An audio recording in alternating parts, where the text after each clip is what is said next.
초기 기독교회에도 예수님을 구세주로 믿기는 한데 절반만 믿는 사람이 많았어요.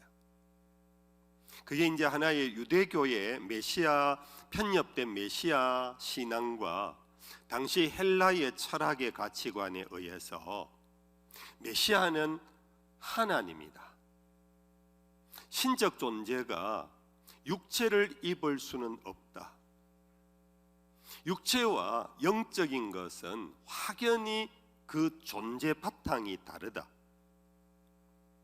이러한 가치관, 철학 혹은 메시아 신앙 안에서 예수님을 구세주로 믿기는 한데 그분은 하나님이지 사람은 아니다, 이런 생각을 가진 분들이 참 많았습니다. 이런 그룹들을 걸어 교회사에서는 영지주의자들이라 불렀습니다. 이 영지주의자들은 단성론이라 그래서 예수님은 신성밖에 없다, 그분이 사람처럼 보인 것을 일컬어 가현설이라, 가짜로 사람처럼 그렇게 보였을 뿐이다. 이유는 헬라의 철학의 영향을 받아 그들도 똑같이 생각했습니다. 어찌 하나님이 썩어질 육체를 입고 온단 말이냐, 사람을 보고 하나님이라 부를 수 있나? 하나님이 사람 될 수 있나? 이런 의구심 속에서 그들은 적지 않은 섹트를 이루면서 교회 안에 많은 사람들이 그 생각으로 예수 믿으세요? 믿어요. 믿기는 한데 반쪽만 믿었던 거예요. 그런데 이러한 영지주의자들이 교회에 미친 영향은 단순한 신학적 교리적인 문제만이 아니고 그리스도인의 삶에 지대한 영향을 미쳤습니다. 곧 우리 인간의 탐욕은 육체가 소멸됨과 함께 소멸되어지는 것이다. 육체가 죽으면 더 이상 인간에게는 욕망이란 없다. 그러므로 예수 그리스도께서 오셔서 우리의 죄를 멸하신 것은 멸할 육체를 따라 사라질 육체의 욕망이 아니라 우리의 영적인 죄악을 위하여 오신 것이다. 이런 생각 속에 거꾸로 인간의 육체 속에 일어나는 모든 것들은 자연 소멸되어질 것이기 때문에 인간은 법의 지배를 받을 필요가 없다. 그래서 이른바 반율법주의의 삶을 살았고, 요즘 말로 말하면 자유주의적인 삶을 살았어요. 이것이 거룩한 신앙 공동체, 성도라는 거룩한 무리라는 교회 안에 상당한 혼란을 일으켰어요. 그래서 교회 지도자들, 사도들은 그것은 거짓이다, 그것은 잘못되었다 라고 하면서 오늘 이 본문에 사도 요한은 강력하게 이 거짓된 가르침을 정죄하고 있습니다. 본문을 제가 다시 한번 읽어드립니다. 사랑하는 자들아, 영을 다 믿지 말고 오직 영들이 하나님께 속하였나 분별하라. 많은 거짓 선지자가 세상에 나왔습니다. 이로써 너희가 하나님의 영을 알지니 곧 예수 그리스도께서 육체로 오신 것을 시인하는 영마다 하나님께 속한 것이니, 예수를 시인하지 아니하는 영, 즉 육체로 오신 것을 시인하지 않는 영마다 하나님께 속한 것이 아니니 이것이 곧 즉 그리스도의 영이라. 예수의 육체성을 부인하는 것은 이단이네 이 정도가 아닙니다. 저거 다른 신학이네 이 정도가 아닙니다. 사도 요한을 통해 성경은 말하기를 적 그리스도라. 적 그리스도라는 것이 뭡니까? 안티크라이스트, 그리스도를 대적한 원수들이라. 예수가 육신으로 온 사람이심을 시인하지 않으면은 육신을 입고 오신 예수를 거부하고 반대하는 원수들의 무리들이라 끝까지 강력하게 그를 향하여서 꾸중하는 그런 말씀을 오늘 우리에게 주고 있습니다. 그래서 요한 사도는 그의 쓴 복음서에서 분명하게 밝히기를 말씀이 육신이 되어 우리 가운데 거하시니, 말씀이 육신이 되어 우리 가운데 거하시니 라고 그렇게 분명히 예수의 행적 속에서 먼저 선언을 하고 있습니다. 성도 여러분, 우리는 다시 한번 정리해야 합니다. 예수님은 누구십니까? 하는 물음 속에, 예수님을 믿습니까? 하는 물음 속에 여러분들은 이렇게 답하셔야 합니다. 네, 믿습니다. 그분은 하나님의 독생자로 하나님이시면서 동시에 이 땅에 우리와 똑같은 사람 되어 오신 분이십니다. 그분은 우리의 구세주이십니다. 이렇게 온전한 고백이 있기를 축복합니다. 만약 이것을 시인하지 않으면 적그리스도라 그랬어요. 그리스도를 배척하고 그리스도를 반대하는 원수에 속한다라고까지 한 것을 우리는 잊지 않아야 합니다. 목사님, 사도 요한 혼자 그런 거 아닙니까? 근데 여러분들 성경 예수님의 행적을 기록한 복음서가 4권이나 있습니다. 마태복음, 마가복음, 누가복음, 요한복음이 예수님의 행적을 기록한 것을 보면은 예수님이 분명히 우리와 똑같은 육체를 입고 있는 사람임을 계속 보여주고 있다. 가장 대표적으로 여러분들 육체의 생명의 권한은 숨입니다. 여러분들 지난밤에 숨을 쉬셨기 때문에 잠을 주무셔도 오늘 아침에 일어날 수 있는 생명이 유지된 것 아닙니까? 예수님은 숨을 쉬셨습니다. 예수님은 육체를 움직이기 위한 에너지, 음식을 드셨습니다. 배고파 하셨습니다.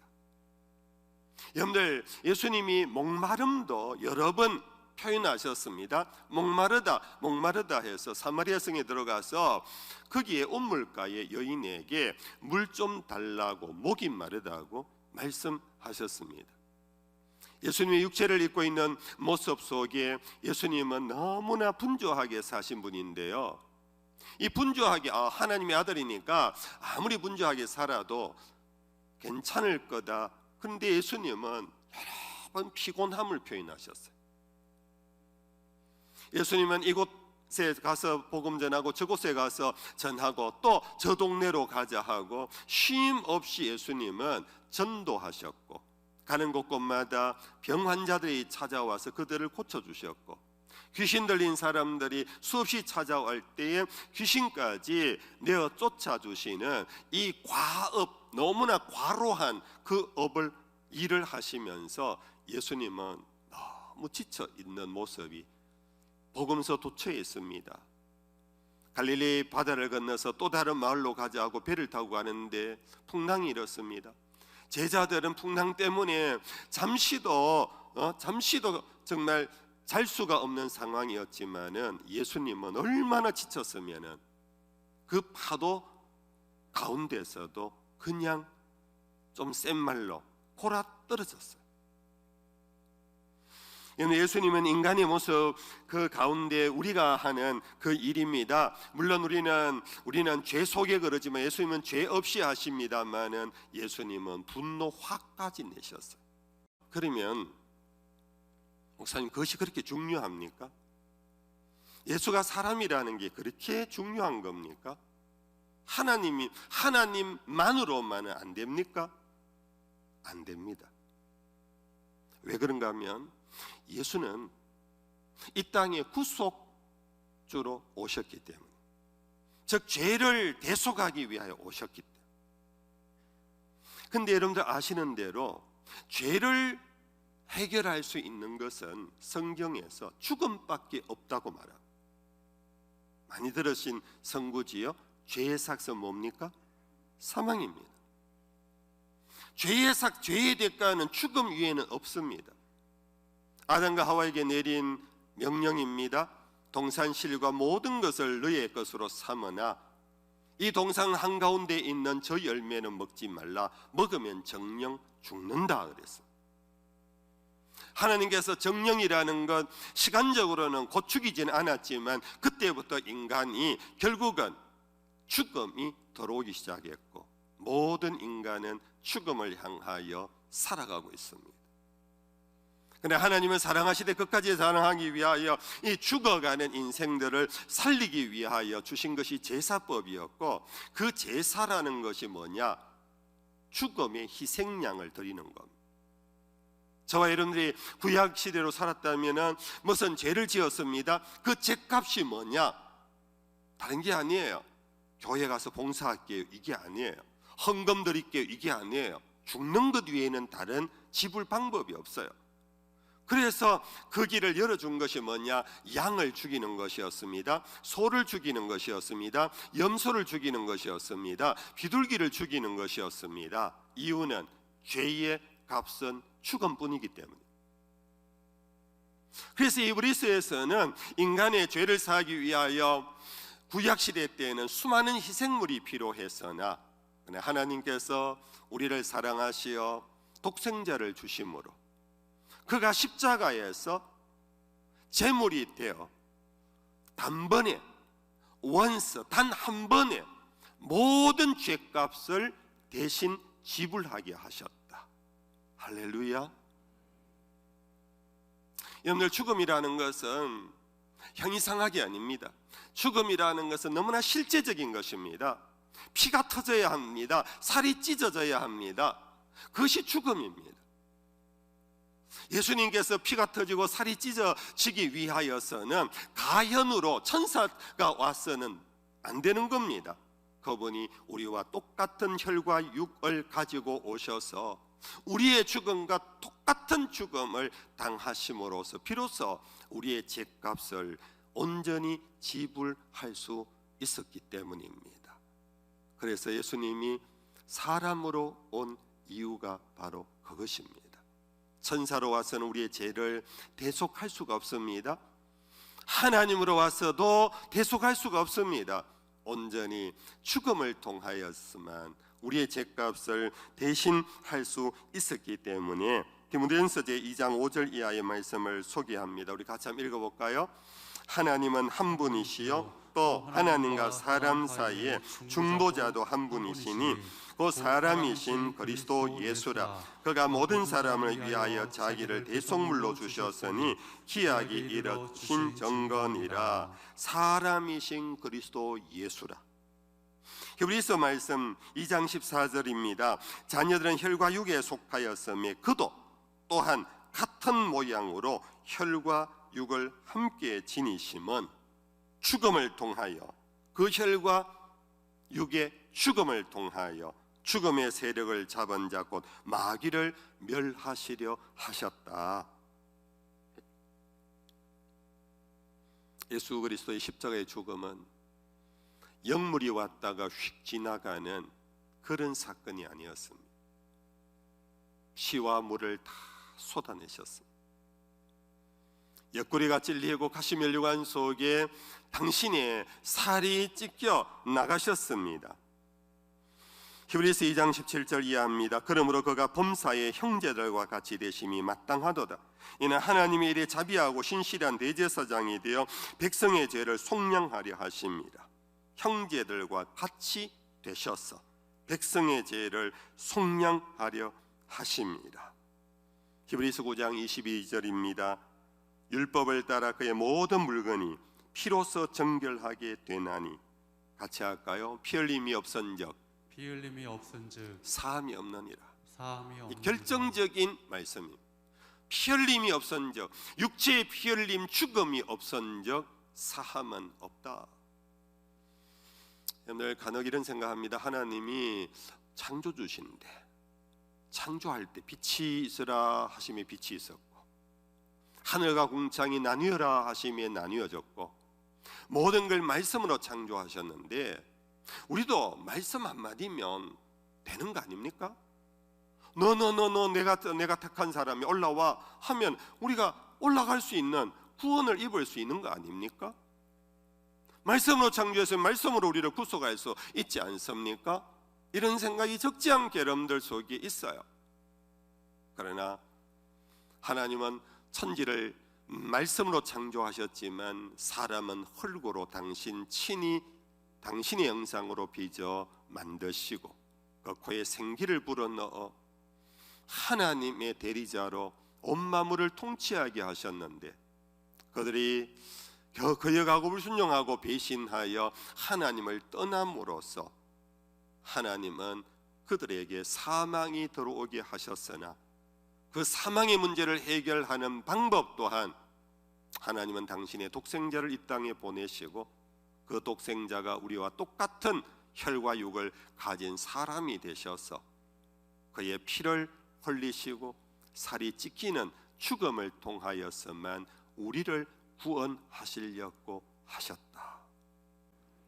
그래서 여러분들 이것을 깨달아야 우리의 예배가 온전해집니다. 이 복음을 온전히 깨닫고 내 마음속에 믿어질 때에 우리의 찬송이 내 영혼이 주를 기뻐하고 내 마음이 주를 찬송하는 찬양꾼이 되고, 우리가 기도할 때 예수의 이름으로 기도한다라는 이 예수의 이름이 무엇을 의미하느냐, 죽음까지도 날 위하여 내어주신 그 사랑의 주를 붙잡고 기도하기에, 성도 여러분들, 우리가 예수의 이름으로 기도하는 것을 시시하게 여기면 안 됩니다. 주님은 예수의 이름으로 구하는 자에게 반드시 응답하십니다. 이유는 거기에 피가 있고 죽음이 있기 때문에. 이제 마지막으로 예수님께서 사람 되어 오셨다라는 이 사건을 요한사도는 그의 복음서 1장 14절에서 말씀이 육신이 되어 우리 가운데 거하심에 우리가 본 적 그 영광을 보니 아버지의 독생자의 영광이요 은혜와 진리가 충만하더라 그랬습니다. 근데 여기에 우리 주목할 게 하나 있습니다.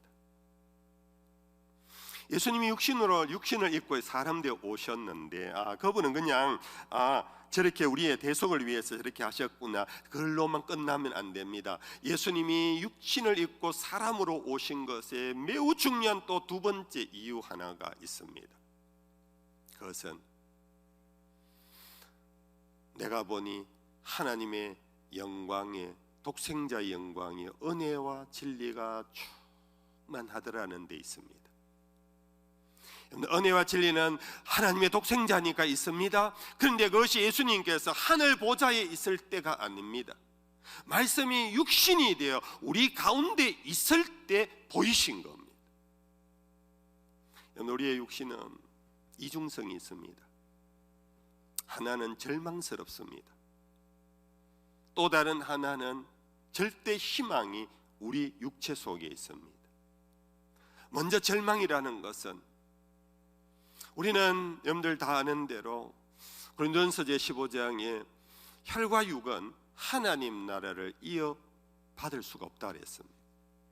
즉 썩어 빠질 우리의 몸이 하나님의 나라에 이 몸으로는 올라갈 수가 없습니다. 그 사람은 우패져요. 어느 누구도 없어요.